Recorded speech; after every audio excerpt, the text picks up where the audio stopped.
Questa è una nuova forma di gara della mountain bike elettrica, studiata apposta per la mountain bike elettrica.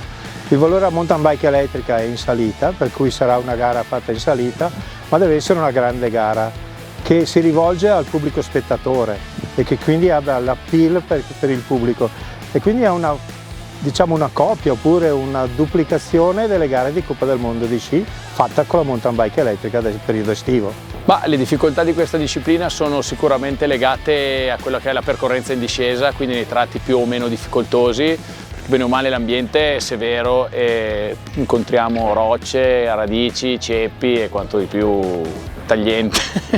Beh, la difficoltà sarà senz'altro la gestione della batteria per unire la fatica della parte umana con quella elettronica, diciamo, della batteria, quindi sarà sicuramente la gestione durante la gara.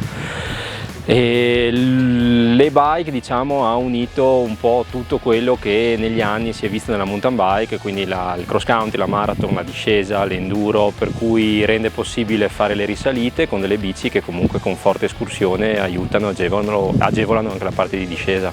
Diciamo che dal mio punto di vista un giovane può prendere una bici elettrica anche per arrivare in punti un po' fuori dal centro in cui magari una persona non troppo allenata non riuscirebbe ad arrivare. Quindi ci permette di raggiungere veramente location incredibili.